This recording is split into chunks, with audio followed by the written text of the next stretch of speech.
Hi, it's Robbie from Chatting Tracks. I'm just off to watch the Amy Winehouse Back in Black biopic. What's it like? Stay tuned. Chatting Tracks. Let's talk music.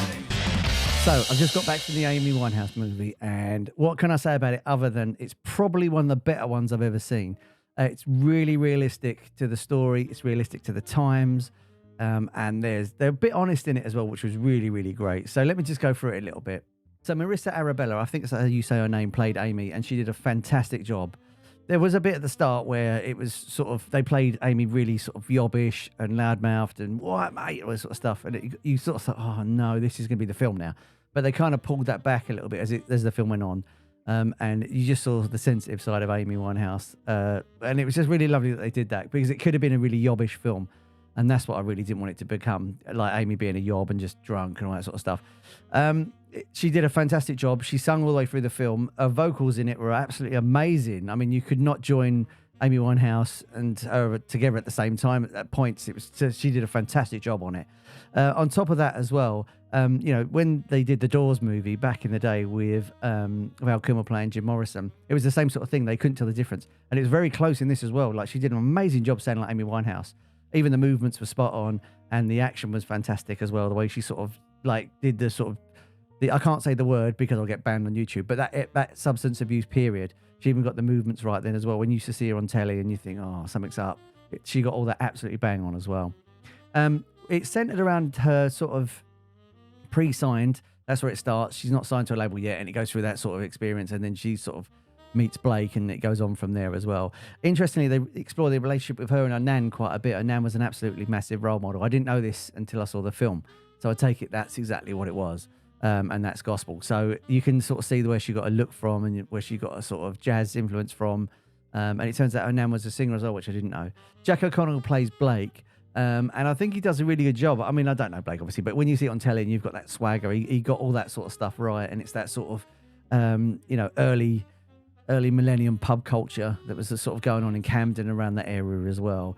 They didn't shy away from the fact that it was a toxic relationship as well for the pair of them. They literally put that in as well. It wasn't a glossed over love story. And that was really refreshing to see as well and to watch. Amy sort of dabbled in substances a little bit, and it did get worse when Blake turned up. And they do address that in the film. They sort of say, Blake says, they think you're like this because of me. And I think that's true to say. I think a lot of it was not encouraged by Blake, but I think it wasn't helped as well. It's one of those things where all around the film, she needed complete support in her real life, and you just don't see that coming in the sense of she needed a real strong role model. Like there's bits in the film where she would say to her dad, the manager was saying she needs to go to rehab. What do you think? And he was going, if she says she's fine, she's fine. When he should have been a lot tougher and all that sort of stuff. And it just shows you that all through the film, if her nan was alive, things would have been a lot different. It was directed by Sam Taylor Johnson. It's a lot of the original places as well. There's a lot in Camden. They shot outside Amy's original house in Primrose Hill and in Camden as well. And Ronnie Scott's nightclub in London, they filmed in there as well, because she used to love that place. And they filmed in there as well. And it's lovely they kept it authentic like that. This is a really weird film to watch. And it's a really weird film to watch because it's in relative history. And what I mean by that is Amy died in 2011, I think it was. And it's one of those things where I remember seeing her on telly. I remember watching her at Glastonbury on the telly. I remember seeing all the photographs of her in the paper. I remember her dying. And you remember all these things. And it's a relative history, which is strange, because normally when you sort of watch like Bohemian Rhapsody or Rocket Man or films in that sort of nature, even the Bob Marley one, to be fair, recently, that it's not relative history to people unless you were there at the time. And I was there at the time when Amy passed away, and I was there when these things were coming out. And it's strange to see it and remember it all over again as a viewer. You sort of go, oh, I remember that happening. It was really, really strange. It was produced by Giles Martin, the soundtrack as well, and he did a fantastic job on it. It's lovely to hear Amy's music really, really loud in a cinema as well. And you forget what an amazing songwriter she was, what an amazing talent she was. And it's just so sad that, at 27, we lost her. And it's just one of those things where all through the film, you're sort of just going, oh, if someone just grabbed her by the collar and said, right, you, come on, we're going to sort this out, things have been 10 times different. And it's just a brilliant, brilliant film. I really enjoyed it. And I thought it was a really interesting story as well, because they sort of explore her and Blake and what happened as far as they know to a degree in it as well. And they don't paint Blake in a good light. I thought they were going to gloss over a lot of stuff, and it would have been a sort of, he was just innocent and all that sort of stuff and didn't do anything. It was all her fault, but it wasn't. You can see it was a toxic relationship. It didn't work. And, you know, he left her twice, and he left her in the film twice as well. And they show that side of it, which is really good because it makes the film really, really honest. And they do talk about substance abuse in it as well and stuff like that. I think that's what made it such a strong movie as well. Like the Bohemian Rhapsody movie is a really strong film, but there's a lot of stuff they glossed over and missed out. And it was entertainment, which is what it's meant to be, and I enjoyed it. But it wasn't a real documentary. And sometimes you want it to be gritty, you want it to be nasty, and you want it to be dirty. And this film definitely was. And I commend them for that because they did literally just show, you know, what happened in it and how brutal her life was for a while. How she couldn't even go down the shops without getting loads of photographs taken. And, you know, she just wanted love and to be a mum and all this sort of stuff and be a great singer. And it was just all unobtainable for her at the time. And it's just such a shame. It's such a shame. And that's what I think the film points at, the fact that it's a real shame that she couldn't have these things. And, you know, she was amazingly talented. She was a lovely person underneath, you can tell. And it's a shame that she couldn't have all these sorts of things that was going on as well.